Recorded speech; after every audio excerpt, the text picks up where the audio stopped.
All right. Good morning or good afternoon, everyone, depending on what part of the country you're calling in from. I am Brandon Douglas with Allegiant Key Systems, and we'll basically what we're going to do today is give you guys kind of a high-level overview around what our key system capabilities are and how that can work with your locksmith business. So first things first, what I like to do, so I can kind of get to know everybody. I know there may be a lot of people on the call today, but if you don't mind, if you want to just kind of type your name, your company, and how many years you've been in the door hardware industry. I always find out when I'm doing this with participants, we get people that are maybe brand new to the door hardware industry, and then sometimes we get people well into the 30 years. I want to make this presentation accessible and understandable to everyone. So some of this information, I apologize if it may seem a little remedial to some, but I hope that as we go through this, we can kind of demystify some of the things around what Schlage does with key systems. So while you're doing that, I'll introduce myself as well. So I'm Brandon Douglas. My official title for Allegiant is the Key System Program Manager. I know sometimes when people hear my title, they're like, okay, what in the world does that mean? Or, what do you guys, what does that actually do? So I've been in the door hardware business my entire life. I was born into it. So my grandfather was a locksmith, father a locksmith. I was a locksmith myself for almost 15 years. And so with Allegiant, what I do specifically is they hired me on to look at Allegiant's key systems with kind of a critical eye to see what are we missing kind of in this space when it comes to products, understanding, education. And so that's specifically what I do is I help on the product side to help them identify gaps to make us more competitive in the marketplace around product sets. And then what I also do is from a education standpoint, which what I love about our industry is that basically education and understanding is really what drives sales. When our locksmith partners understand what our capabilities are, when our customers understand what their building security risk are, then that really helps us drive those sales because it's all through understanding.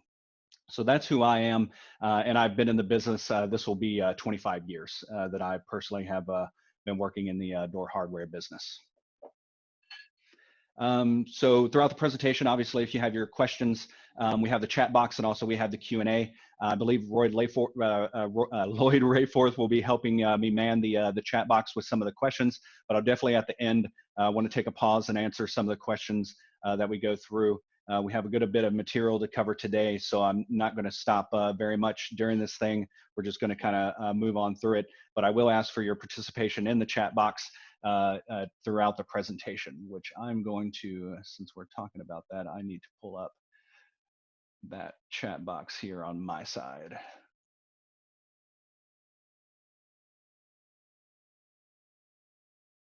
Okay. All right. So the purpose of today's meeting, I touched on a little bit. I want to give you a foundational understanding of key system product knowledge around Schlage, demystify some of the common confusion around Schlage key systems, Primus XP, the ability to layer security throughout the building, and what in the heck does that even mean, and how to create value for a customer by sharing your newfound knowledge. So I promise this will be probably the most boring part of this presentation, but I do have to set some sort of foundational understanding around definitions. So I want to just make sure that when I say these throughout the presentation, you understand exactly what I'm talking about. And those are the open, restricted, patented, and high security. So we're going to take a moment to just kind of define those. I always start with this question, what's the difference between open, patented, restricted, high security? Are they the same thing? I tend to see in our industry that people sometimes switch those things around of that a restricted key system is a high security key system. So what I want to make sure is that we define what they are so that we're calling them the right thing. So they are independent terms and they're not interchangeable. So let's just define them real quick. Open, when we refer to open, those are keys and cylinders that are absent any key control policies. Basically, you can walk in, hand the key to somebody, they duplicate it, don't ask for anything. That's an open keyway or an open key system. Can be duplicated anywhere where it's available. Patented, that means that the key or the cylinder is protected under federal patent law during that time frame. So it does has a time frame where the patent law starts, and then also where that patent protection ends. So when we talk about patent, that means, for example, our Everest 29 keyway Our key family is patent protected currently until 2029. No other manufacturer can recreate an Everest 29 key system or keyway because we have it under, or they'd be breaking federal patent law. Restricted now means that it's Allegion as a manufacturer. We set specific controls, policies, procedures for our dealers and end users to purchase those products. So that's what restricted mean, is that we as a manufacturer and the other big manufacturers in the space, when you're buying theirs, they're the ones who dictate those of what those specific key control policies and procedures are. And then when you talk about high security, that's specifically a designation that's been given under certification of UL 437, which is done by Underwriters Laboratories. It's basically a barometer for security of a keyed lock. So why would your customer need key control or a patented key system? It's pretty simple, and that would be key control. So when we assess a building's security and risk, key control is one aspect of it. It's not the whole pie. It's not going to solve all the answers, but it definitely has a piece when you talk about a building's security in total. So key control, again, I'm defining some things and then we'll actually get into it a little bit. So key control, we defined it in 3 parts. That's the key issuing policy, tracking those keys after we issue them, and then also using patented and restricted key systems. So the big takeaways of those are you want to define who can get the keys authorized to be cut. You want to track each and every key that's issued so you know who and when they receive that key. And then also you want to use a patented and restricted key system so that you get the restrictions that the manufacturer dictate, and then you also get that federal patent protection on it. And with those 3 pieces kind of combined, it gives you a safer and less risk when it comes to a key system when you're installing that on a building. Kind of a rhetorical question here, but I always say, is Allegion the only manufacturer of restricted and patented key systems? And the thing is that if we were, I wouldn't have a job because they'd be selling like hotcakes and I wouldn't really have to do anything. We're not the only manufacturer. So then what exactly makes us different? And that's what we're going to be talking about today. So the difference are we have backward compatibility in our keyway families. We have Primus XP and the capability to layer in security into an existing key system. We have modular cylinders. And to service Primus XP and Schlage, you don't need any additional key cutting equipment. So first things first, what I like to do, because I'm sure you've heard over the years of classic keyways and Everest keyways and Primus and all of this. So what I really like to do is use this visual to line out around what the keyway or the key families are and what Primus is specifically. So with that, we started in the beginning with the classic keyways, and that's the obverse, reverse, numbered quad, and none of those were patented. So in 1988, to have a patent on our key systems, what we did was we added the capability to add Primus onto the classic key family. So Primus isn't a keyway, it's an addition that we add onto our key families itself. So Primus is added to the keyways.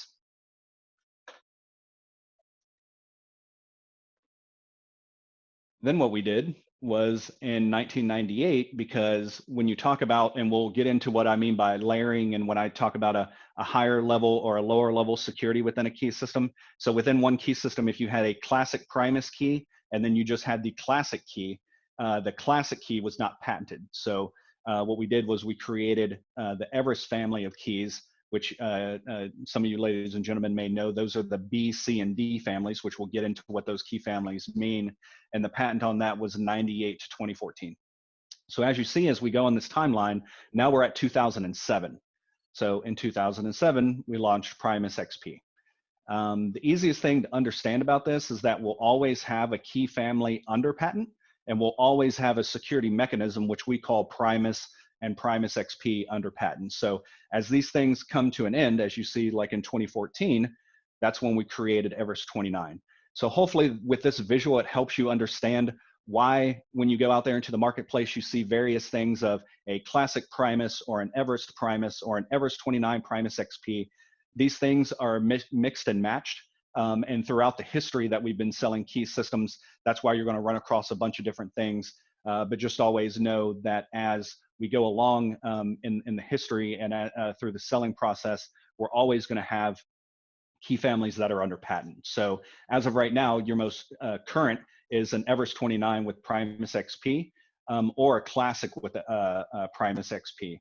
So as you see, you choose your key family first, and then you add a security mechanism if you need that higher level of security, which would be Primus XP now.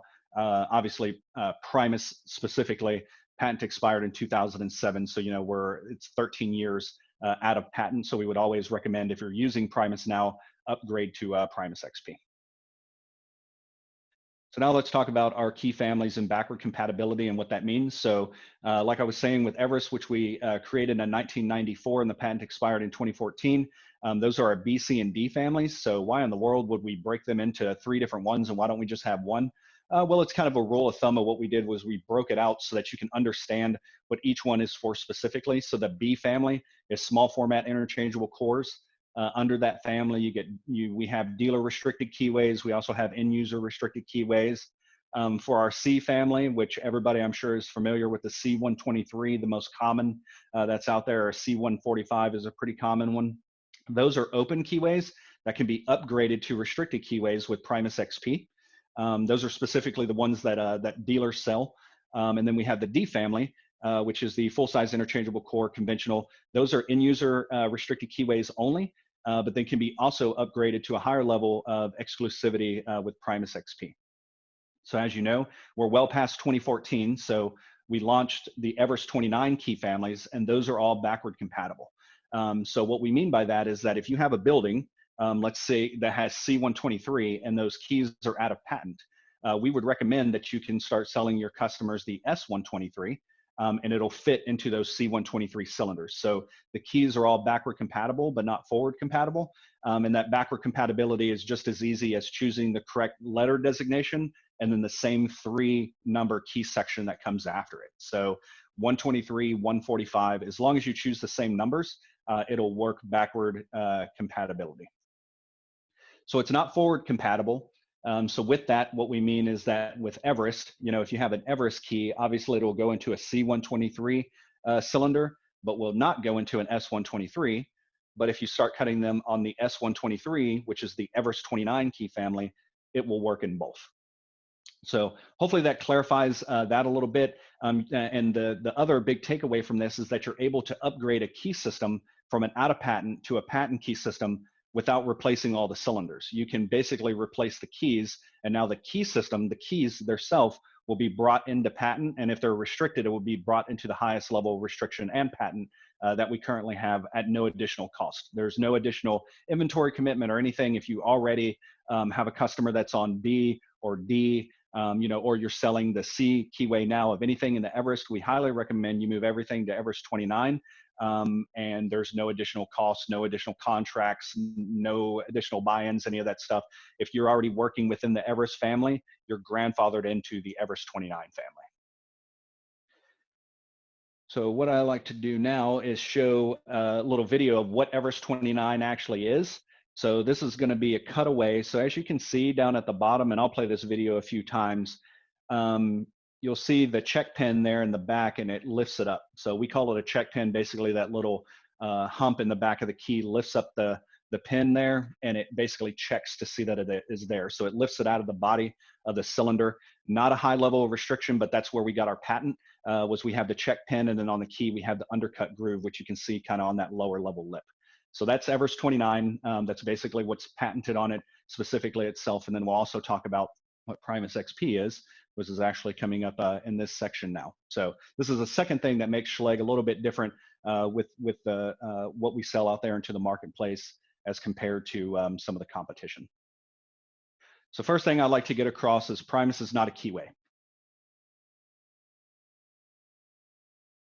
Years of going out and talking to our locksmith market is that they tend to think that they have a Primus keyway, and Primus is not a keyway. It's an addition that we add to our keyways. So if you look at this key here, that's an S123 keyway, but it has Primus XP manufactured into it. So you can see Primus XP is a little bit different than the Everest 29 key. If you remember the Everest 29, it basically had all of those ridges removed. That's a process that we call deprimusing the blank. That's done at the manufacturer, at our manufacturing plant. But with Primus, you can see it's actually ridges, and that's what you're getting when you become a Primus XP dealer. Those ridges are what becomes exclusive to you as a Primus XP dealer. So this is what we assign to you, and I'll show you here in just a moment of what you get when we assign that to you, because it's not a keyway, it's what you can add to a bunch of different keyways as you go out there into the marketplace and as you visit with your customers. And if they're already on a Schlage key system, we're going to talk about how you upgrade into a Primus XP key system without replacing every key and without replacing every cylinder. So that's what Primus XP is from a key standpoint. And then from a cylinder standpoint, as you can see, this is a T145, but again, that's a keyway. Primus XP is not a keyway. Inside of the cylinder, what it is those 5 finger pins and the sidebar. So this is an addition that we make to a conventional cylinder or to a full-size interchangeable core. So what that is that it's an addition. So you'll see here, actually, we have a video of the Primus XP. So now you'll see a little bit different between just what an Everest 29 is and now what an Everest 29 with Primus XP looks like. So you'll see the finger pins gyrating there and riding along the side bit milling, and then the sidebar engages. I'll play this a few times here so that you can see what that is. So a little bit different, and this is what gives you that level of exclusivity, that level of pick proof and bump proof, and also on the cylinders that have the UL 437, Primus XP is a part of that as well, makes it drill resistant, etc. So now you have a total of 2 shear lines in here. Not only do you have your traditional pin stack that obviously has to operate, you have your 5 finger pins that have to rotate, all line up, and then the sidebar itself. So that's what Primus XP is. Hopefully that demystified what that is a little bit, and now we'll go through what you can add Primus XP to if you are, or if you decide to become a Primus XP dealer. So a lot on this page, but we'll go kind of slide by slide, is that around this, these are the key families that you can add Primus XP to. So classic key families, quad key families, the Everest key families, the Everest 29 key families. So what the value around being a Primus XP dealer is that we don't just issue you a keyway and say, hey, go figure out where you can put this. When you become a Primus XP dealer, you get a side bit milling assigned to you that you can add to any of these keyways.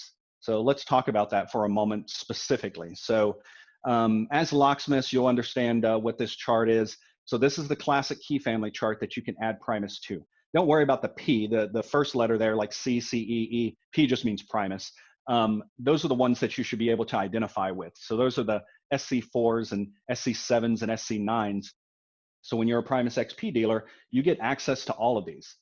Now it's about access, not what you have to buy, right? So what I mean by that is that you don't have to, if you're becoming a Primus XP dealer, stock all of these keyways. Only stock what you see in your marketplace now, which is obviously like the SC4 is very common, depending upon what area you are. Other keyways may be common, but let's say you run across, a key system that's on I'll just say a little bit of it's on E, a little bit's on EF, and they have their master cut on J. You can upgrade that, all 3 of those, into Primus XP by already being a Primus XP dealer. So it's really about the access. So this is the classic key families. You get access to all of this stuff rather than us saying, hey, here's just a keyway. You get to add your side bit milling to any of these. Down at the bottom are the keyways, and then the multi-section or hierarchical keys that are up above it. You get access to all of this stuff. Same thing around the C and the S families. So like I was telling you earlier with the backward compatibility, I'm not going to show you both charts, the C and the S chart, because they're literally the same. So you remember they're backward compatible, so they literally lay right on top of each other. It's the exact same hierarchy and the exact same chart for the C, but we'd always recommend go ahead and upgrading them to the S, right? So this is the S chart. Again, you get everything that's here when you become a Primus XP dealer. So let's say obviously S123 most common, that's our default keyway. If you don't specify a keyway in any of Schlage's commercial products, you automatically get the S123, that's our default. So that's a lot of it that's been sold out there into the marketplace. Let's say that's the most common. That's the one that you should stock right off the bat. Let's say you become a Primus XP dealer and you're stocking S123, but then you walk into a building that has S345. With your Primus XP account number, you can order S345. You don't have to, there's not another contract, there's not another inventory commitment.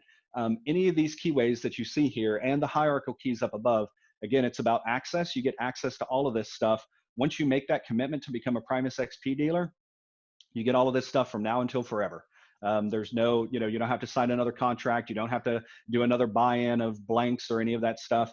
You basically stock what you need now and what you're seeing on your customers' buildings now.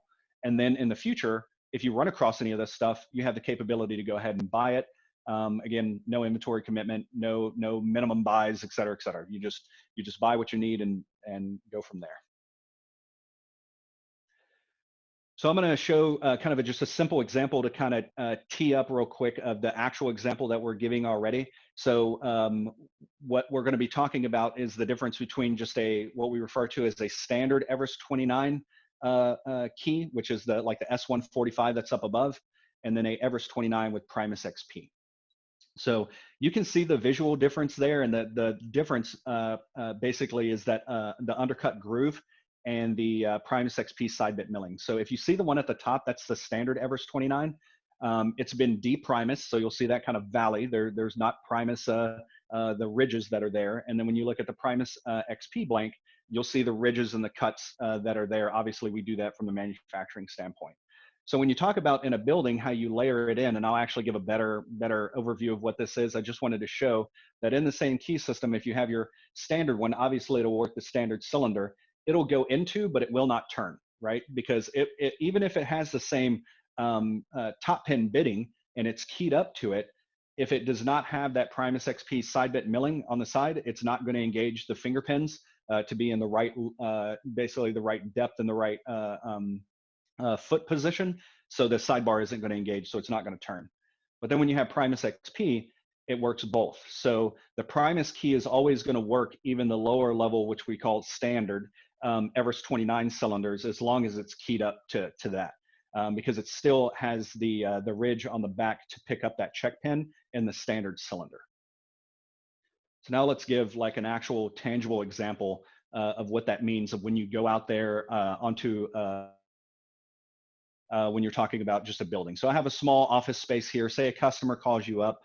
We got 8 doors total here, 2 exterior doors, 6 interior doors. Now we're going to make some assumptions. Let's say they have a master key on there right now. So it's master keyed, 1 key works everything. Interior doors are all keyed differently. It's on a Schlage S123 keyway. That's our default keyway. So let's say it's on an S123. Customers lost key control. So they called you out there to have to do a rekey. You have a conversation with them and you talk them into basically upgrading to a high security or a restricted key system because they now understand the value of what that means. Again, it's around the key control policies that we talked about earlier. You educate them around, you'll be able to track who has the keys. They won't be able to get the key duplicated without authorization process, etc. So with that, what I want to do is give a first example of, let's use a competitor's key system, right? So we do a building walk. We know this is a master key job. And the thing is that if we use a competitor's key system, we're going to have to replace all 8 cylinders. Or there is another option, but we're going to lose convenience here. We're going to have to make the customer choose. And what we mean by that is that you either go full boat of you replace all 8 cylinders, or you can have a fractured master key system, lose a little bit of convenience, and maybe we can just do the exterior doors, but then you're going to have a key that works your exterior doors, and then you'll have your other key. So it's no longer a master key system, it'll be a little fractured. About 9 out of 10 locksmiths that I talk to that have used our competitive and weren't familiar with what we do from a layered security approach, which I'm about to explain, basically have outstanding quotes at that moment that the customer is still trying to make a decision because they can't make that decision around, or they just decide to rekey the building and not do anything, right? Which is just about the same thing of not upgrading to that because they don't get exactly what they want. They're not able to do it in phases, meaning, and if they do it in phases, they're losing convenience, and now they have to track 2 key systems at the exact same time. And so a lot of times what we see is that those quotes are rejected, or they just basically decide to do nothing. Now let's talk about Primus XP and how we can make it a little bit more palatable for the customer to where they don't have to make those decisions right off the bat. So we do the site walk again, but what's nice is that with Primus XP, we get to ask the question, where do you need key control today? So let's say we walk through it and they say, let's do our exterior doors. And then we also want to do the office there because that's where our CEO sits and he has some sensitive files in there. So the thing is that with this, you don't need to change any of the interior doors either, because with Primus XP, again, it not being a keyway, you're able to actually key this into their existing system. So since it's an S123, basically you're going to be using S123 Primus XP cylinders, S123 Primus XP keys, and you can basically just replace those locks on those three doors, cut the keys that need to be cut on Primus XP, and now you've brought the building back under key control. You've given them a restricted and patented key system, all at a fraction of the cost, because basically you're able to scale into this solution instead of having them basically say, okay, we're going to have to replace everything or have just a couple of things done. So with that, there's a couple of valuable pieces of information that I want to go over with that. First, we can talk about financial, right? So in the first example, I just went to one of our competitors' price books, looked at a mortise cylinder, and let's just call it mortise just for an easy example. So 8 mortise cylinders, $143 each. So we're looking at, let's say, $1,200, even round it down, $1,100 for the hard tangible costs. These are list prices, by the way, so that's one thing. In the example number 2, again, we could ask, where do you need key control? And we're only replacing 3 mortise cylinders, right, at $128 each. Now, let's say, even if our cylinders were $150, let's say they were even more expensive, $160 even. If you're doing 3, we win. Let's say you're even doing 4, we win. You're doing 5, we win. The thing is that we're able to scale into this. So what we mean by that is that there's a few different cost benefits. Number one, your customer doesn't feel as if they have to make a major decision at that time. They can kind of they can dip their toe in the pool, get the same exact outcome, but without having to go full boat or without losing that convenience of what a master key system brings to you.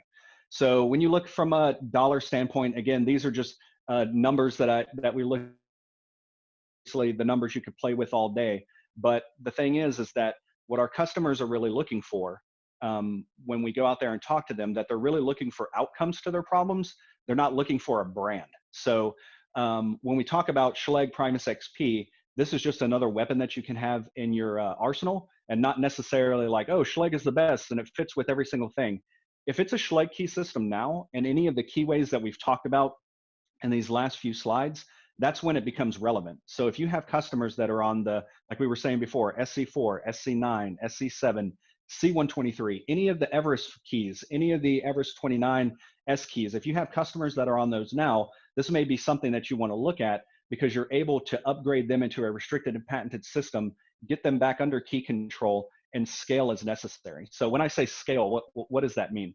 So with this building, we did 3 doors. Let's say in 6 months, they call you up and say, hey, we hired a human resources manager. We're going to put her in, office number 2, which is an office now that just has standard S123. And we would like to have Primus put on there because we need some sort of restriction and key control around that office.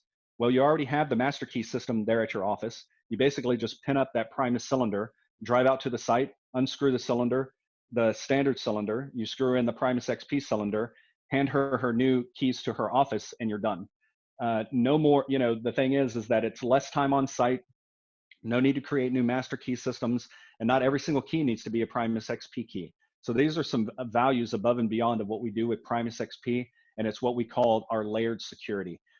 In the same key system, you're able to have open keyways, you're able to have restricted, and then you can do high security. So let's say, for example, this was a jewelry store maybe that needed, for insurance purposes, to have a high security cylinder on there. You don't have to go high security on every single door. What we get to do is we get to look at the door and the solution individually and say, what does this door specifically need? And Schlage has something that'll fit within the budget that you need. So you can do open if it's a broom closet, no big deal. That's one price point, which is lower. You can do restricted and patented, which is your next step up, or you can do restricted, patented, and high security, which is your highest step, one key working all 3 of those cylinders. So it's really about looking at the door itself individually and saying, what exactly does this door need? Rather than just saying, I have one solution, which is the highest dollar amount solution, and that's what you get. Now, don't get me wrong. I like selling stuff just as much as the next guy. And if you can sell the highest dollar solution on every single door, so be it. But in my experience, that's not what I've seen. The customers want us to present a solution that makes sense to them and that they don't have to make the full decision at that very moment, that they're able to get in at a dollar amount that makes sense to them now and to their budget now. And then they can basically scale as they need be or add additional security as they need. So that's what Primus XP is and layering security. So the other thing that we're running that makes us different is modular cylinders. So what's interesting about our modular cylinder solution is that in 2011, every commercial conventional key and lever cylinder that we manufacture now has the same shape, no matter the level of restriction or keying.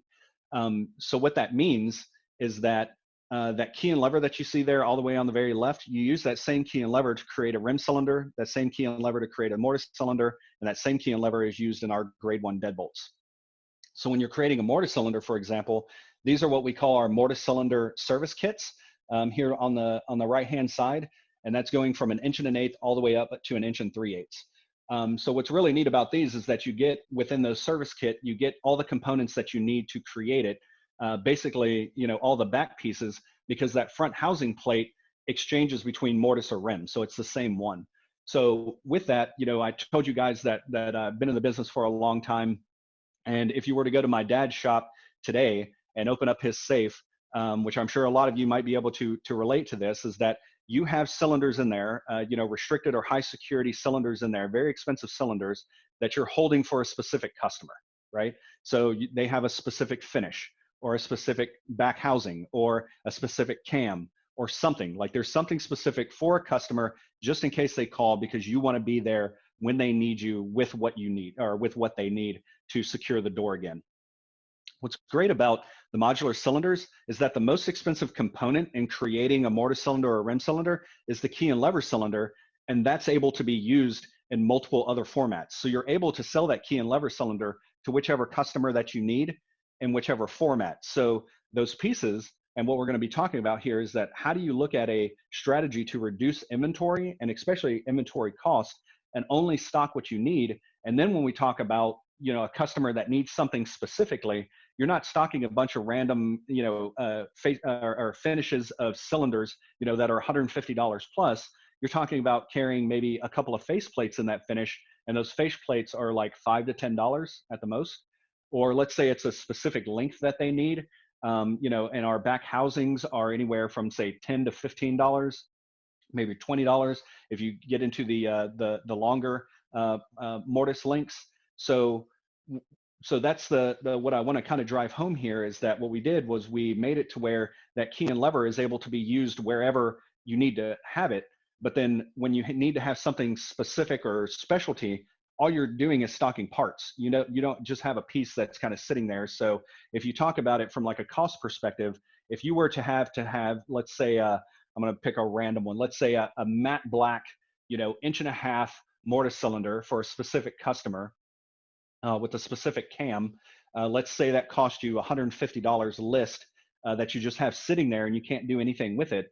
What I'm saying is that same key and lever can be used on multiple customers of yours. So don't have the key and lever just sitting there. Maybe just have that matte black faceplate sitting there. Again, $5 to $10.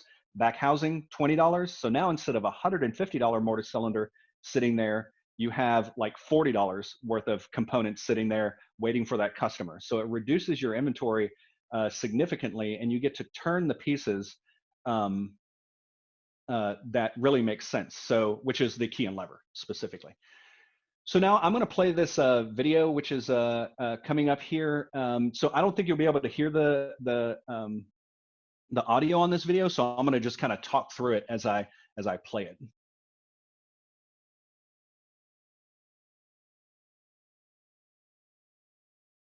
So what I'm doing here is I'm going to explain basically the modular cylinders, like I just told you guys, what we just showed in that picture. But I believe actually seeing it in real life makes it a little bit easier to understand. So there we have the key and lever, and that same key and lever works in our mortise, also works in our rim, and works in the deadbolt. That's the mortise there. That's the rim components and the deadbolt. So to make it into a mortise cylinder, you basically just take the key and lever cylinder, you're going to slide it in there, faceplate goes on, 2 screws in the back to attach the front housing and back housing. The next video will show you actually how it goes together. You remove the cap and tailpiece, and then you can screw on the cam. Or same thing with a rim cylinder. You want to create a rim cylinder, you attach those two back housing, front housing together with screws, put in the rim cylinder tailpiece, and you're done. You now have a rim cylinder. Or you can do the same thing with our grade 1 deadbolts. If you're, say, upgrading, let's say you walk onto a job site and there's a deadbolt, grade 1 deadbolt there that's in a SC4 keyway, but they want to upgrade it to Primus. You literally just buy a Primus XP key and lever cylinder, and you replace the cylinder within the deadbolt. You don't have to replace the whole deadbolt. So you're able to come in at a fraction of the cost, rather than saying, oh, now you have to replace, another $300 deadbolt. You're able to buy just the key and lever cylinder, which is closer to like $98. So you come in at a fraction of the cost. Oh, I think this is the same video I'm going to play again.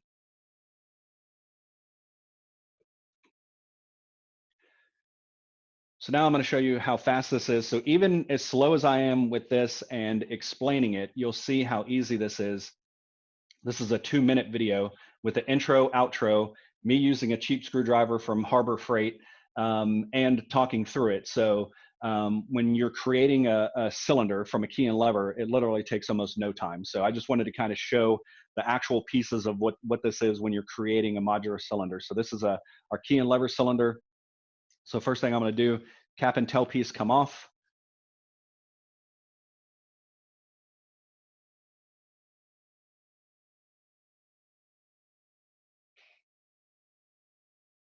We're going to take that base piece now, and we're going to put it into our back housing. So you choose the correct back housing that you need. That's 1 1/8 inch, pretty common. Slide that in, base plate goes on. And then we're going to screw in those two. So you don't need to sit here. I'm going to fast forward this because no need to watch me screw these things in, but you guys get it. And they're torque screws. It's a T15 and a T10, the torque screws. And so basically you do those. That's what attaches the back housing. Now you have that piece. You take your cam, put that on there, and same thing, little screw goes in the back. And then now you've basically just taken your key and lever cylinder, which would have worked on any of our lever handles, and you've turned it into a mortise cylinder. So you're able to repurpose the parts into what you need at the time that you need them, and not just have it to say, oh, I bought a key and lever, but I don't have a mortise, now I'm going to have to buy a mortise and wait for it to come in. You're able to repurpose them into what you need. So Everest 29 SL is new to us at Schlage, but not necessarily new to the industry. I did want to touch on it for a moment so that you know that we do have this capability. I always like to ask, what is Everest 29 SL? So what I mean by that is that it's newer to us, but not new to the industry. What we did is we have a key system that works across various formats. So what I mean by that is that we have one key, which is we'll call it the Everest 29R. I only refer to the new, the R, since the B has expired in patent. So from this point forward, I'll just refer to it to the R. So it takes the R key family, and you're able to work that in a small format interchangeable core, a key and lever, and a full-size interchangeable core. Again, not necessarily new to the industry. There's other manufacturers that have been doing it, but newer to us. And what I really wanted to show you also, what's kind of cool about this, is that we came up with a pretty ingenious way of the way that these pieces go together, rather than just a traditional pin stack. So I wanted to talk about that also. So when I say what is SL, SL is literally the cylinder that's in the middle and the cylinder that's on the right. Those are SL cylinders. And you may be thinking to yourself, well, that just looks like a regular old key and lever or key and knob to me, and that's a pretty standard looking full-size interchangeable core. And you're exactly right. That's the purpose of them, is to go into those format or those cylinder formats. But what makes them different is the way that we create them on the inside and how they're put together. So I'll show you a video here in a second. I just wanted to show you this static exploded view first. But you'll see here in a moment in the video of how this thing works. So you see no traditional pin stack. This actually uses what we refer to as L pins that have notches in the side. In the body of the cylinder also, the Bible is completely solid. So everything that you see there collapses into the plug, and it operates off those L pin with notches and a locking sidebar. This is what it looks like if you have Primus XP. in it. So now you have a sidebar on both sides, dual locking sidebar. So one side operates your traditional cuts that are on the key, and then the other side operates the Primus XP side bit milling cuts. Once both of those things line up, both sidebars collapse into the plug, and you're able to turn it. So now let me show you what this looks like on the inside. So here's a video for you. So as you see, it runs it basically runs across the cuts of the key, but it also, that L pin hangs down beside the key, and those notches is what lines up. So our engineers came up with this design. It's what we call the design. It's Schlage SL. That's an S. The L pin that you're looking at. S stands for Schlage. So it basically operates off a sidebar system. The other thing that's pretty cool about this, for people that really get into the keying and stuff like that, like myself, I kind of geek out on some of these things when it comes to the engineering of key systems, is I wanted to talk about how this actually goes together, because it may be popping into some of the more advanced people's heads of, okay, how do I convert, if I'm keying up like a small format interchangeable core, how do I take the pinning from that and convert it into an L pin? And I wanted to show you how very easy this is. So here, again, we're going to start with the small format interchangeable core pinning chart. That's what we pin our SL cylinders off of. The foundation is based on small format interchangeable core, right? So the first thing that you should know is that we don't do anything with the control key, and we don't do anything with the pin stack, and that there's no math required. Pretty easy so far. Maybe saying what in the world to yourself, but hopefully it'll become apparent here in a second. So in the first chamber, the operating keys have a 2 and an 8 cut. So you see your GGM is a 2 and your AA16 is an 8. So literally you grab the L pin 2-8, and you'll see the notch for the number 2 cut, and then you see the notch for the number 8 cut. So in SL cylinder pinning, there is no math needed, right? It's literally whatever your cuts are, that's what the L pin is. So let's say we had another one in there. Let's say it was to where it was a 2 cut, a 4 cut, and an 8 cut. We literally have a pin called the 2-4-8. So whatever the keys that you need to operate in that chamber, you grab that pin. So this is the exercise I usually like to go through to kind of put this thing together. So first thing, you're not going to do anything with the pin stack. Don't worry about the control key. And so what you do is, what SL pins are we going to be using here, right? So the SL pin here, 2-8, SL pin here, 1-9, 7-9, 0-4, 3-5, 1-3, and 1-7. So I want to show just how easy it is when it comes to the SL pinning. Even though it is new, and anything new is always like trying to wrap your head around how in the world does this work, just know that it's really that easy. Whatever the cuts are that are in the chart itself, you're going to use those cuts, and they translate exactly over to exactly what the L pin is when you're pinning it up. I did want to talk about the SL Advantage. Maybe there's some folks on here that are newer into the industry. And so with that, I wanted to just, again, this is that same office space. We're going to repurpose this now a little bit, but let's say we go on a site walk and this office space is on a Best A SFIC. They need it upgraded to a restricted key system. So we're going to put them, let's say it's all small format interchangeable core on there now. And so we upgrade them to an Everest 29R small format. It's restricted, it's patented, gives them key control. It's master keyed the way that they like it. They love it. Invoice paid, done. Let's say a year from now, they call us back up. It's Brandon Lock and Safe. Brandon, things have been going great. So good so is that I got employees basically sitting on top of each other. I bought a building in the adjacent town, and I'm going to move a lot of my staff over to that building. I'm going to use this existing office space for my executives. So we say, great. So we drive over to the new building, and he's like, I still want my, I like that this is patented and restricted, and we've had no, security breaches since you put this thing on here. We love it. We know that the keys can't be copied anywhere. We want the same thing on our new building. When you walk over to the new building, the office space is on, again, our default keyway, right? Everest 29 S123, and it's a mix of conventional cylinders and full size interchangeable core. Prior to 2017, you'd have to have that tough conversation, which anybody who's been in the business long enough has had that tough conversation of, well, if you want it to work on one key, we're going to have to get some of the format to match, meaning that you're either going to have to change your executive building over now to conventional cylinders, or you're going to have to change your new one over to small format. But either way, you have some mortar cylinders or lever handles or something that you're going to have to replace. And having that in depth of a conversation with a customer sometimes get, their eyes start to cross or roll back into the back of their head, and they're like, what in the, all I want is just a key that works everything. Well, SL is what really helps you accomplish that, because now you don't have to have that tough conversation. You basically just say, we're going to replace the cylinders for it all to coordinate and to match, and you can have it all match under the R. So again, in the time before 2017, R was only designated for small format, but now with the SL cylinders that you just learned about, we're able to do the R family in a conventional cylinder and a full-size interchangeable core. So with SL, we only need to replace the cylinders in building 2 rather than an entire lock. That's a significant cost savings to the customer. There's a couple things that you need, obviously, with SL being new. There's a pin kit. The crimping tool comes with the pin kit.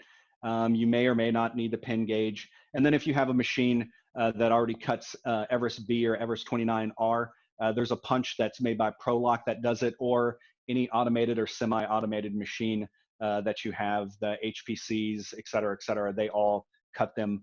Just know that there's a couple of things that you need. Primarily what you'll need is the SL pin kit. All right, so let's put this all together. What did we learn today? So the big things are backward compatibility with our key families. We learned about Primus XP and layered security. We learned about modular cylinders.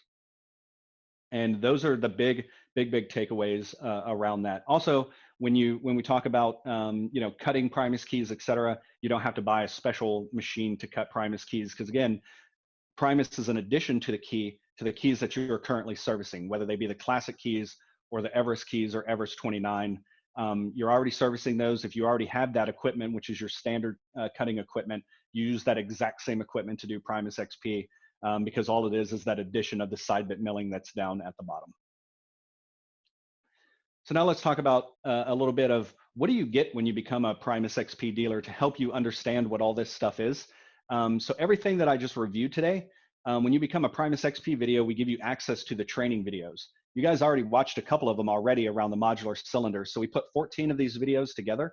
I'm sorry, there's 18 of these videos that you can go through. And what this does is, maybe you understand some of this stuff. It may be a sort of a refresher course, or if you're hiring somebody new or somebody doesn't understand what Schlage's key systems capabilities are, you don't have to spend all that time, side by side with them. You can give them access to these training videos and they can watch these. Again, they're all in, as you see, most of them are under 2 minutes. Explaining the Everest and Everest 29 is 3 minutes. So what we did was we broke it down into very short, manageable videos so that you can say, okay, remind me again, how does that mortar cylinder go together? Or what is the difference between Everest and Everest 29? And so we made it to where it's very short videos that you can watch and kind of get a lesson on the fly. We also know that people like learning in different capacities. Some people like watching videos, some people like reading. So when you also become a Primus XP dealer, you get a key system reference guide. So what that means is that with the key system reference guide, it's everything that you would learn in the videos, everything that I talked about today. It's the definitive guide around Schlage and Falcon key systems. And it's really just a reiteration of everything that you learned today, everything that you'll learn in the videos. Obviously, those videos are more in depth because we could only go so much through what we have now. And so you also get a guide that your guy can maybe carry on his truck. If you buy the stocking inventory, you get a Schlage modular cylinder kit. And so what that means is that some of you may be thinking is that, okay, yeah, I can carry a mortar cylinder that's already assembled and is complete. And that's, sitting here on my desk or in one single box. But then if I carry it in pieces, we got a bunch of different pieces everywhere. And how do I manage that? And so we have the modular cylinder kit. This is meant to be either kept in the office or on the truck. And what this is that when you open up that top part, that carries all of your key and lever cylinders. And then the bottom part is all the various components and pieces to make rim cylinders, mortar cylinders, and the various finishes. So we put together this kit to make it to where you don't have to know what you're running into before you get onto the job site, which I know managing a shop before is a big headache for everybody, because the more jobs you can get done in the day, the better for everybody. The business runs smoother that way. and not needing to make runs back and forth or order a part and wait until the very next day, et cetera, et cetera. So this kit is really made it to where you can have it there on your truck or have it there at your shop, and again, carry just a variety of components. And with those components, you can basically assemble any mortise, rim. You have the tail pieces for the key and lever. So basically any door that you walk up to that has a Schlage lock on it, you're able to replace or service with all of these pieces. If you're familiar with like the Von Duprin service kit, it works around that exact same philosophy of when you walk up to a Von Duprin, you know, you want to make sure that you have the piece so that you can get that job done today at that time, and there's no additional travel, you know, back and forth to the shop, you know, needing to go, you know, order parts, et cetera, et cetera. You have everything that you need. So that brings me basically to the end. We can use the rest of this to do a question and answer. I think there were a few questions that that popped up, and I think Lloyd. Let's see, was there anything in the chat? So there's a Q&A. Sorry, give me one moment, and I'll see. I apologize. Yep. I'm using Zoom. Lloyd, are you there? Yeah, Brandon, I'm here, and I answered most of them in the Q&A box or whatever. Gotcha. As we went along. Okay. Yep. Perfect. All right. If there's any, so the Q&A is open. If there's any questions that you had that popped up on there, I think Lloyd handled the majority of those. I know we had two different things going. I think we had a chat box going, and we had a Q&A. If for whatever reason you, I think Lloyd may be managing both, but at the same time, if your question hasn't been answered, be sure to put it into the question and answer, and I'll give it just a few moments to have people jump in here. I know there's a lot of pricing questions, so pricing I'm going to defer to basically you working with a local sales rep. What's the standard price to start with the systems? So Manuel, I saw that. So basically I would have you reach out to HL Flake, and they can walk you through what it takes to become a Primus XP dealer and what those inventories are. Karen, so yeah, we on our key blanks, yes, the key blanks are sold in a minimum of 50. That's the thing. If you only need 10 at this time, we only sell them in 50 50 boxes. Let's see. Roger, can I use my side mill machine to create my own sidebar grooves? Well, anything is possible. I'm not sure if it's going to work anything. You know, the other thing is that if you try to do that on anything that's under patent, you will be breaking federal patent law. So I would say, you know, with our industry and wanting to keep the integrity of things, I wouldn't recommend it, but if you have a machine, anything's possible.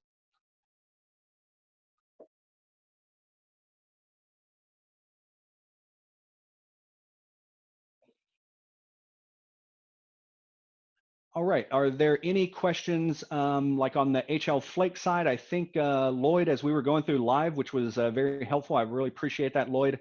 Hopefully got everybody's questions answered. If you're anything like me, I know that's a lot of information to digest. Your HL Flake sales reps are here to help. This is what we do this for. Obviously, if for whatever reason it's a nuanced question, or you know, say something popped up that you're not aware of, or from the HL Flake side, Lloyd and myself are available to help out. So we'll be more than happy with that. Oh, Michael, I saw you pop that in there. So Michael, yeah, the thing is what we have right now is that modular cylinder kit does not have a part number attached to it. But if you become a Primus XP dealer and buy about $1,000 worth of material, you get that kit for free. So what we did over these last few years is what we wanted to do, which I think that we had the right answer to this, is that we didn't want to just put something in the price book and see if it would work first, do all that work in the beginning.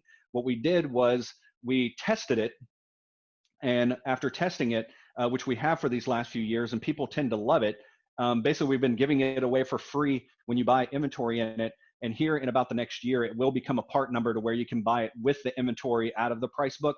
But we wanted to do the test with some of our beta customers first to make sure, is it durable? Does it have the right product mix, et cetera, et cetera? So long story short, I apologize for the long answer, but it's not a part number that's available, but it is available to you if you become a Primus XP dealer, and you buy about $1,000 worth of a product mix, which HL Flake and Lloyd can help you work through what that looks like. You get that kit for free. Good question, Michael. Thanks. Hey everybody, this is Travis. I'll just jump in here. I have not been on the whole time, so I don't know exactly where we're at. But I'll say that you can reach out to your salesperson. I mean, whether you are primarily an International Key Supply or HL Flake or HE Mitchell or McDonald Dash, you can reach out to your salesperson to get the ball rolling. We'll get you in touch with Lloyd, which you may have already given out Lloyd's contact information. I'm not sure. But then we have, internally, we have a few people that really kind of specialize in key systems. So if your particular salesperson can't answer a question, we'll get the questions to you, if you're interested in any of the systems. So.